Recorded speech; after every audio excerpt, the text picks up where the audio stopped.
নমস্কাৰ, ইউনা চেবডৰ এটি নতুন ভিডিঅ'লৈ আপোনালোক সকলোকে স্বাগতম জনাইছোঁ। আজি মই আপোনালোকলৈ পচলাৰ সৈতে বুট মাহৰ এখন আঞ্জা লৈ আহিছোঁ। এই আঞ্জাখন মোৰ খুবেই প্ৰিয়, গতিকে যিহেতু সকলোৰে ৰন্ধন পদ্ধতি বেলেগ বেলেগ, মইনো কিদৰে বনালোঁ আপোনালোকে চাবচোন, আৰু যদি ভাল পায় এবাৰ নিশ্চয় বনাই চাব, ভাল পাব। প্ৰথমতে মই পচলাটো এইদৰে মিহি মিহিকৈ কাটি ল'লোঁ, আৰু কাটোতে তাত নিমখ অকণমান দিবলৈ আপোনালোকে নাপাহৰিব।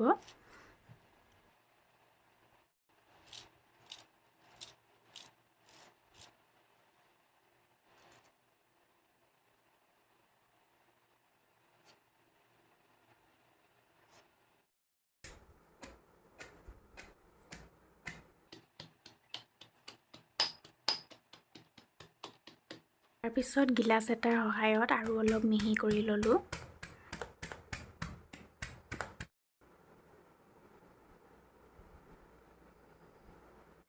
তাৰপিছতে গেছটো জ্বলাই তাত কেৰাহীখন পাতি ল'লোঁ।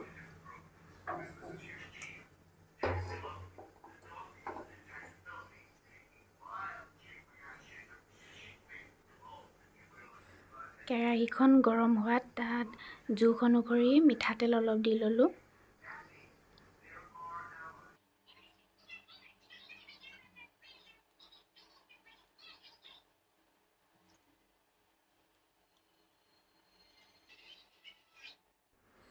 তেলখিনি পকাত মই তাত প্ৰথমতে পিঁয়াজ, তাৰপিছতে দুটা শুকান জলকীয়া আৰু তেজপাত এখিলা দি ভালদৰে অলপ সময় ৰঙচুৱা পৰাকৈ ভাজি ল'লোঁ।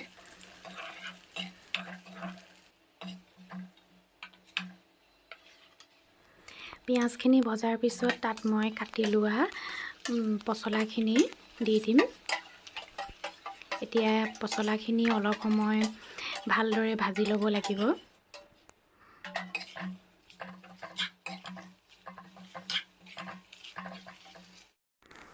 এতিয়া ইয়াতে মই জোখ অনুসৰি হালধি অলপ এড কৰিছোঁ, তাৰপিছতে জোখ অনুসৰি নিমখ এড কৰিছোঁ,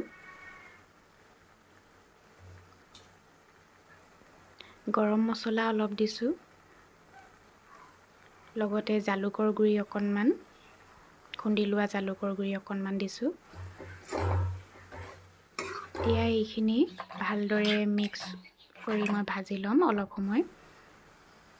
ইয়াতে জালুকৰ গুড়ি অকণমান আকৌ এড কৰি ল'লোঁ।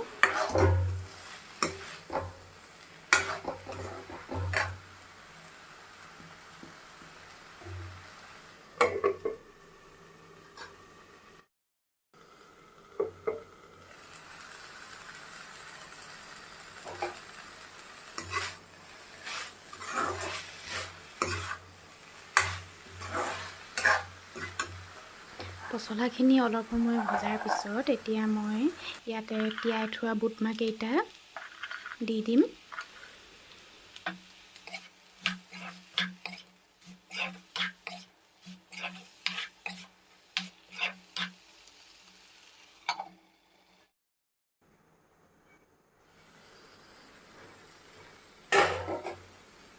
অলপ সময় ভজাৰ পিছত ইয়াত মই আদা নহৰু অলপ পিচি লৈ ওপৰতে দি দিছোঁ।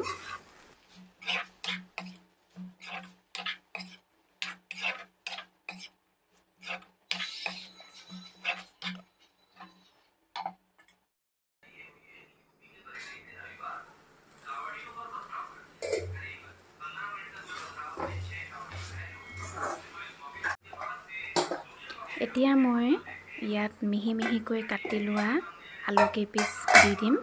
তাৰপিছত অলপ সময় আলুখিনি ভালদৰে ভাজি ল'ম।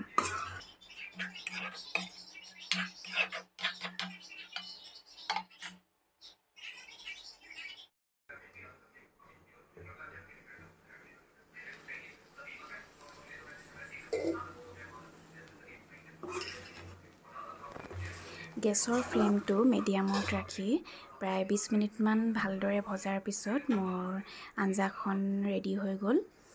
এতিয়া মই আপোনালোকক প্লেট এখনত উলিয়াই দেখুৱাইছোঁ।